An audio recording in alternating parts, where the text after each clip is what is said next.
નમસ્કાર મિત્રો, વેલકમ છે મારી ચેનલ ગુજરાતી ગ્રામર ધમાકા પર।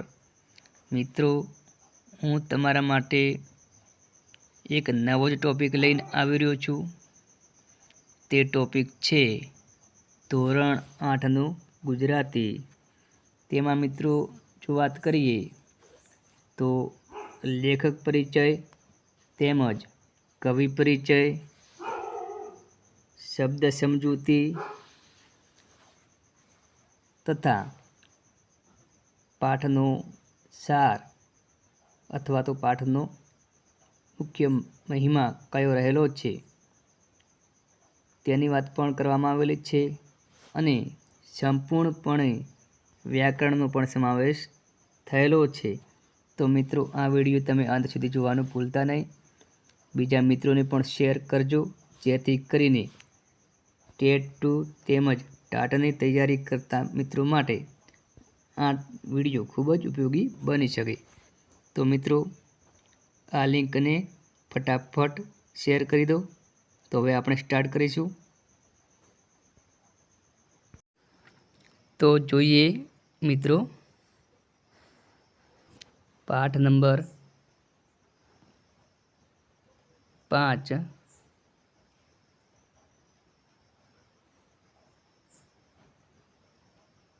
ખોટો જવાબ। લેખક છે ફાધર વાલેસ અને સાહિત્ય પ્રકાર પૂછાય તો પ્રસંગ કથા। મિત્રો, ખાસ ધ્યાન આપજો, ઘણીવાર આના આધારે પ્રશ્નો બનતા હોય છે કે ખોટો જવાબનો સાહિત્ય પ્રકાર જણાવો, ત્યારે આપણો જવાબ એક જ હોવો જોઈએ, પ્રસંગ કથા। એની સાથે સાથે મિત્રો પાઠનો ક્રમ પણ યાદ રાખજો, પાઠનું નામ પણ યાદ રાખજો અને પાઠના લેખક કોણ છે એ પણ ખાસ ધ્યાનમાં લેજો। તો હવે જોઈએ આપણે વિગતવાર। ફાધર વાલેસનો જન્મ સ્પેન દેશમાં થયો હતો। પરીક્ષામાં તમારા માટે પ્રશ્ન બની શકે મિત્રો, ફાધર વાલેસનો જન્મ કયા દેશમાં થયો હતો? તો આપણો જવાબ હોવો જોઈએ સ્પેન દેશમાં। તેમનું નામ કાર્લોસ ગોન્ઝલેઝ વાલેસ હતું। ફાધર વાલેસનું પૂરું નામ જણાવો। મિત્રો, 4 ઓપ્શન આપેલા હોય ત્યારે આપણે ઘણીવાર ગૂંચવાઈ જતા હોઈએ અને પ્રશ્ન આવડતો હોવા છતાં આપણે 1 માર્ક્સ ખોવાનો વારો આવતો હોય, ત્યારે મિત્રો ખાસ ધ્યાન આપજો। ફરીથી જોઈ લઈએ। કાર્લોસ ગોન્ઝલેઝ વાલેસ, ફાધર વાલેસનું પૂરું નામ। તેઓ વર્ષો સુધી અમદાવાદની સેન્ટ ઝેવિયર્સ કોલેજમાં ગણિતના અધ્યાપક રહ્યા હતા। પરીક્ષામાં મિત્રો પ્રશ્ન બની શકે, કયા લેખક વર્ષો સુધી અમદાવાદની સેન્ટ ઝેવિયર્સ કોલેજમાં ગણિતના અધ્યાપક રહ્યા હતા? તો આપણો જવાબ હોવો જોઈએ ફાધર વાલેસ। અને મિત્રો બીજી રીતે ફેરવીને પણ પ્રશ્ન બનાવી શકતા હોય છે ને પૂછાતા પ્રશ્નો હોય છે। ફાધર વાલેસ વર્ષો સુધી અમદાવાદની કઈ કોલેજમાં ગણિતના અધ્યાપક રહ્યા હતા? તો સેન્ટ ઝેવિયર્સ કોલેજ। વિષયની વાત આવે તો ગણિતના અધ્યાપક હતા।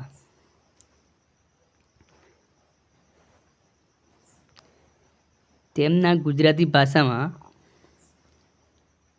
25થી વધુ પુસ્તકો પ્રગટ થયા છે।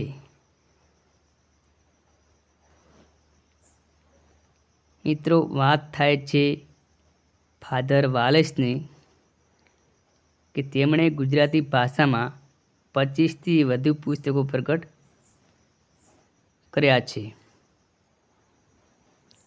સદાચાર, વ્યક્તિમંગલ, કુટુંબમંગલ, ગાંધીજી અને નવી પેઢીને શબ્દલોક વગેરે ફાધર વાલેસના જાણીતા પુસ્તકો છે।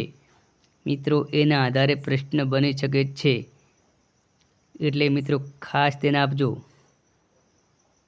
ફરીથી આપણે આ જોઈ લઈએ। સદાચાર, વ્યક્તિ મંગલ, કુટુંબ મંગલ, ગાંધીજી અને નવી પેઢી ને શબ્દલોક આ ફાધર વાલેસના જાણીતા પુસ્તકો છે. પ્રશ્ન મિત્રો એવા પ્રકારે બની શકે કે આમાંથી ફાધર વાલેસનો કયો જાણીતો પુસ્તક નથી. તો આપણે આટલા નામ યાદ રાખ્યા હોય તો આપણને તાત્કાલિક ખ્યાલ આવી શકે કે આ પુસ્તક એમનો છે ને આ પુસ્તક એમનો નથી. તો આ પ્રસંગ કથામાં પરીક્ષાના દ્રષ્ટાંત દ્વારા વાત તો આત્મવિશ્વાસની કરવામાં આવી છે. પ્રશ્ન મિત્રો બની શકે છે, ખાસ ધ્યાન આપજો. ફરીથી બોલી જાઉં છું. ખોટો જવાબ પ્રસંગ કથામાં પરીક્ષાના દ્રષ્ટાંત દ્વારા શાની વાત કરવામાં આવી છે? તો આપણો જવાબ શું હોવો જોઈએ? આત્મવિશ્વાસની વાત કરવામાં આવી છે. શાના દ્રષ્ટાંત દ્વારા? તો પરીક્ષાના દ્રષ્ટાંત દ્વારા આત્મવિશ્વાસની વાત કરવામાં આવી છે. સાહિત્ય પ્રકાર મિત્રો ખાસ ધ્યાનમાં લેજો.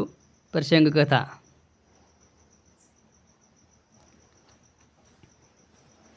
હવે જોઈએ મિત્રો આગળ. ઘણીવાર આપણી પાસે ક્ષમતા અને કૌશલ્ય હોવા છતાં આત્મવિશ્વાસના અભાવે અપેક્ષિત સિદ્ધિ પ્રાપ્ત કરી શકતા નથી. મિત્રો આ લાઈનમાં જે વાત કરી છે એ પણ ખરેખર ધ્યાનમાં રાખવા જેવી છે. આના આધારે પણ પ્રશ્ન બની શકે છે.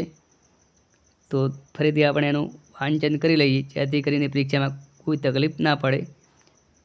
ઘણીવાર આપણી પાસે ક્ષમતા અને કૌશલ્ય આવડત હોય, કૌશલ્ય યાની આપણી જે હોશિયારી હોય, કળા હોય, છતાં આત્મવિશ્વાસના અભાવે એટલે કે આપણા ખુદ પર આપણને વિશ્વાસ ન હોય ત્યારે અપેક્ષિત સિદ્ધિ પ્રાપ્ત કરી શકતા નથી. આપણે જે ઈચ્છેલી જે સિદ્ધિ છે એ આપણે સમયસર મેળવી શકતા નથી. આ સંદેશ આ પ્રસંગ કથામાંથી સુંદર રીતે વણી લેવામાં આવ્યો છે. મિત્રો ધ્યાન આપજો ખાસ. આપણે આઈએમપી જે પ્રશ્નો છે એના નીચે અંડરલાઈન કરી લઈએ. એકવાર તેના પર નજર ફેરવી લઈએ.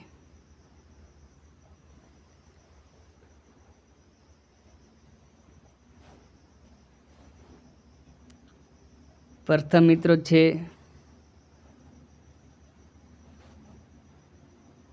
પાઠનો ક્રમ આપણે યાદ રાખવો જરૂરી રહેશે. પાઠનો ક્રમ કયો છે મિત્રો? 5. પાઠનું નામ ખોટો જવાબ, લેખક ફાધર વાલેસ, સાહિત્ય પ્રકાર પ્રસંગ કથા.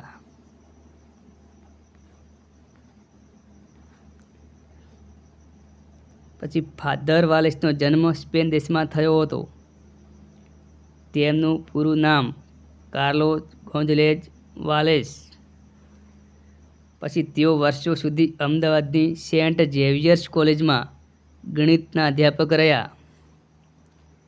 તેમના ગુજરાતી ભાષામાં 25થી વધુ પુસ્તકો પ્રગટ થયા છે. સદાચાર, વ્યક્તિ મંગલ, કુટુંબ મંગલ, ગાંધીજી અને નવી પેઢી ને શબ્દલોક એ તેમના જાણીતા પુસ્તકો છે. ખોટો જવાબ જે પ્રસંગ કથા છે એમાં પરીક્ષાના દ્રષ્ટાંત દ્વારા શાની વાત કરવામાં આવી છે? તો આત્મવિશ્વાસની વાત કરવામાં આવી છે.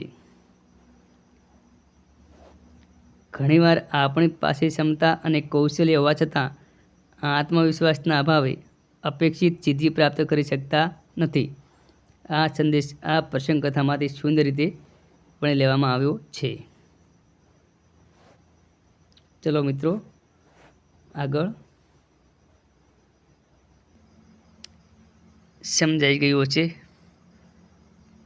તો મિત્રો તમને અમારો ટોપિક અથવા તો વિડીયો તમને જો યોગ્ય લાગ્યો હોય અને તમારે ઉપયોગમાં આવે એમ હોય તો લાઈક કરજો અને સબસ્ક્રાઈબ કરી લેજો, જેથી કરીને અમારા નવા વિડીયો પણ તમને ટાઈમસર મળતા રહે।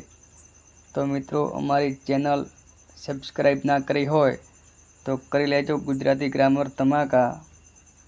ને અમારી આ ચેનલનો સિમ્બોલ છે, અત્યારે જ સબસ્ક્રાઈબ કરો અને લાઈક કરો અને બીજા મિત્રોને પણ શેર કરો, જેથી કરીને બીજા મિત્રોને ઉપયોગી બની શકે।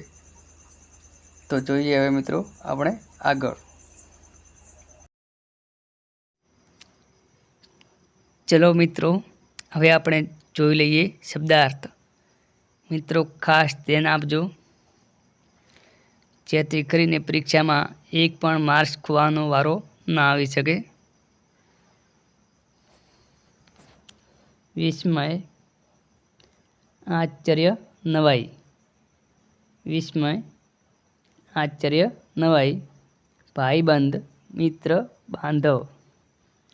મિત્રો ભાઈબંધ એટલે મિત્ર એ તો મોટાભાગે ખ્યાલ હશે, પણ બાંધવ અમુક મિત્રોને ખ્યાલ ન હોય તો ધ્યાન આપજો ખાસ। ભાઈબંધ એટલે મિત્ર પણ થાય અને બાંધવ પણ થાય। અમસ્તુ, વ્યર્થ, નકામું। અમસ્તુ, વ્યર્થ, નકામું। આત્મવિશ્વાસ, આત્મશ્રદ્ધા, પોતાના પરનો પોતાનો વિશ્વાસ।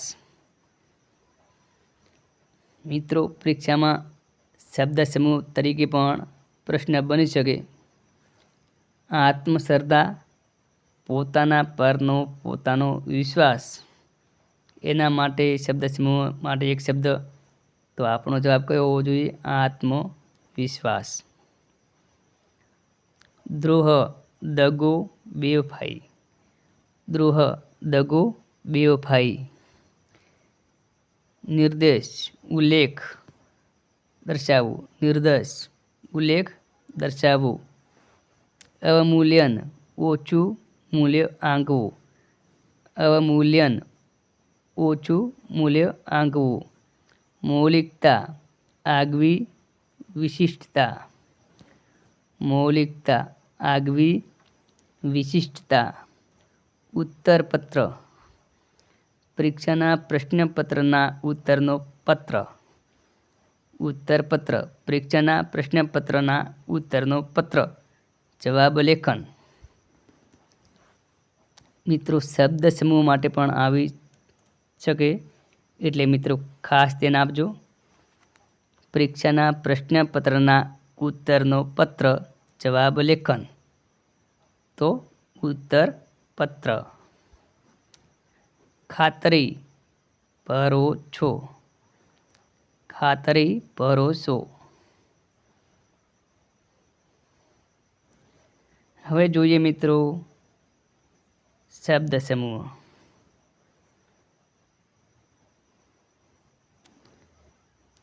થોડા દિવસ પછી પાછું આપવાની શરતે લીધેલું ઉછીનું। થોડા દિવસ પછી પાછું આપવાની શરતે લીધેલું ઉછીનું। વ્યક્તિની ખાસિયતો અને એના ગુણલક્ષણો। વ્યક્તિત્વ। વ્યક્તિની ખાસિયતો અને એના ગુણલક્ષણો। વ્યક્તિત્વ। મિત્રો ધ્યાન આપજો, ફરીથી આપણે એકવાર જોઈ લઈએ શબ્દ સમૂહ। થોડા દિવસ પછી પાછું આપવાની શરતે લીધેલું ઉછીનું।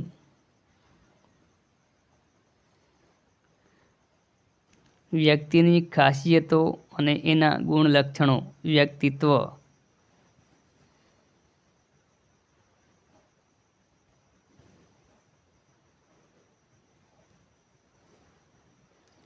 હવે જોઈએ રૂઢિપ્રયોગ।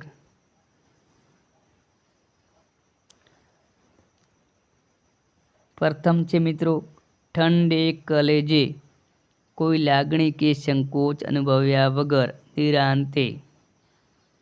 ઠંડે કલેજે, કોઈ લાગણી કે સંકોચ અનુભવ્યા વગર નિરાંતે। આનાકાની કરવી, હા ના કરવી। આનાકાની કરવી, આ ના કરવી. તો મિત્રો, અમારો આ ટોપિક તમને જો યોગ્ય લાગ્યો હોય તો લાઈક કરવાનું ભૂલતા નહીં અને બીજા મિત્રોને પણ શેર કરજો, જેથી કરીને તેમને પણ આ વિડીયો ખૂબ જ ઉપયોગી બની શકે. અને મિત્રો, ટેટ 2ની તૈયારી કરતા મિત્રો માટે ખાસ આ વિડીયો ઉપયોગી બનશે. તો મિત્રો, આ વિડીયોની લિંકને ફટાફટ તમે શેર કરો. ને હવે આપણે બીજા ટોપિક સાથે અને બીજા વિડીયોમાં આપણે ફરીથી મળીશું. જય હિન્દ, જય ભારત.